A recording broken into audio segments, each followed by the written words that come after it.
ಹಾವೇರಿ ಜಿಲ್ಲೆ ಹಾವೇರಿ ತಾಲೂಕಿನ ನೆಲ್ಲೂರು ಗ್ರಾಮದಲ್ಲಿ ಸಮಾಜ ಕಲ್ಯಾಣ ಇಲಾಖೆ ವತಿಯಿಂದ ಮತ್ತು ಗ್ರಾಮ ಪಂಚಾಯತಿ ಅಧ್ಯಕ್ಷರು ಮತ್ತು ಪಿಡಿಒರು ಸಮಸ್ತ ಸರ್ವ ಗ್ರಾಮ ಪಂಚಾಯತಿ ಸದಸ್ಯರ ವತಿಯಿಂದ ಏನು ಇವತ್ತಿನ ದಿವಸ ವಿನೂತನವಾಗಿರ್ತಕ್ಕಂಥ ಸಂವಿಧಾನದ ಬಗ್ಗೆ ಜಾಗೃತಿ ರಥಯಾತ್ರೆ ಬಂದಿರತಕ್ಕಂಥದ್ದು ಬಹಳಷ್ಟು ಸಂತೋಷದಾಯಕರಾಗಿರ್ತಕ್ಕಂಥ ವಿಷಯ ಅಂತ ಹೇಳಲು ಇಚ್ಛೆಪಡ್ತೇನೆ. ಈ ಒಂದು ಸಂವಿಧಾನ ಜಾಗೃತಿ ಪ್ರತಿಯೊಂದು ಮನೆಗೆ ಪ್ರತಿಯೊಬ್ಬ ವಿದ್ಯಾರ್ಥಿ ಮತ್ತು ಯುವಕರಿಗೆ ಎಲ್ಲರಿಗೂ ಕೂಡ ಏನು ಸಂವಿಧಾನದ ಬಗ್ಗೆ ಅರಿವು ಮೂಡಿಸ್ತಕ್ಕಂಥ ಏನು ಸಮಾಜ ಕಲ್ಯಾಣ ಇಲಾಖೆ ಅವರು ಮಾಡ್ತಾ ಇದ್ದಾರೆ, ಇದು ಬಹಳಷ್ಟು ಶ್ಲಾಘನೀಯ ವಿಷಯ. ಜೊತೆಗೆ ಏನು ಡಾಕ್ಟರ್ ಸಿ ಮಾದೇವಪ್ಪ ಸಾಹೇಬರಿಗೆ ಹಾಕಿರ್ತಕ್ಕಂಥ ಮತ್ತು ಜೊತೆಗೆ ಸನ್ಮಾನ್ಯ ಶ್ರೀ ಸಿದ್ದರಾಮಯ್ಯನವರು ಏನು ಒಂದು ಈ ಸಂವಿಧಾನದ ಬಗ್ಗೆ ಜಾಗೃತಿಯನ್ನು ಹಾಕೊಂಡಿರ್ತಕ್ಕಂಥ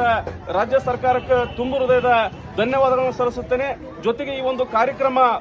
ಬಹಳಷ್ಟು ವಿಜೃಂಭಣೆಯಿಂದ ಹಲವಾರು ಜಿಲ್ಲೆಯಿಂದ ಮತ್ತು ಹಲವಾರು ಗ್ರಾಮ ಪಂಚಾಯತ್ ಅಂಡರಲ್ಲಿ ನಡೀತಕ್ಕಂಥ ವಿನೂತನವಾಗಿರ್ತಕ್ಕಂಥ ಈ ಒಂದು ಕಾರ್ಯಕ್ರಮ, ವಿಶೇಷವಾಗಿ ಈ ಕಾರ್ಯಕ್ರಮ ಸರ್ಕಾರಕ್ಕೆ ಮತ್ತು ರಾಜ್ಯದ ನಾಡಿನ ದೊರೆಯಾಗಿರ್ತಕ್ಕಂಥ ಮುಖ್ಯಮಂತ್ರಿ ಮತ್ತು ಸಮಾಜ ಕಲ್ಯಾಣ ಇಲಾಖೆ ಸಚಿವರಿಗೂ ಮತ್ತು ವಿಶೇಷವಾಗಿರ್ತಕ್ಕಂಥ ಏನು ತಾಲೂಕು ಸಮಾಜ ಕಲ್ಯಾಣ ಇಲಾಖೆ ಇರ್ಬೋದು ಮತ್ತು ಜಿಲ್ಲಾ ಸಮಾಜ ಕಲ್ಯಾಣ ಇಲಾಖೆ ಇರ್ಬೋದು ಮತ್ತು ಜಿಲ್ಲಾ ಪಂಚಾಯತ್ ಇರ್ಬೋದು ಮತ್ತು ತಾಲೂಕು ಪಂಚಾಯತ್ ಇರ್ಬೋದು ಮತ್ತು ಗ್ರಾಮ ಪಂಚಾಯತ್ ಎಲ್ಲ ವಿನೂತನವಾಗಿರ್ತಕ್ಕಂಥ ಅದ್ಭುತವಾಗಿರ್ತಕ್ಕಂಥ ಕಾರ್ಯಕ್ರಮ ಪ್ರತಿಯೊಂದು ಮನೆಗೂ ಮತ್ತು ಎಲ್ಲ ಯುವಕ ಯುವತಿಯರಿಗೂ ಈ ಒಂದು ಅರಿವು ಸಂವಿಧಾನದ ಅರಿವು ಮೂಡಿದೆ ಅಂತಂದು ನಾನು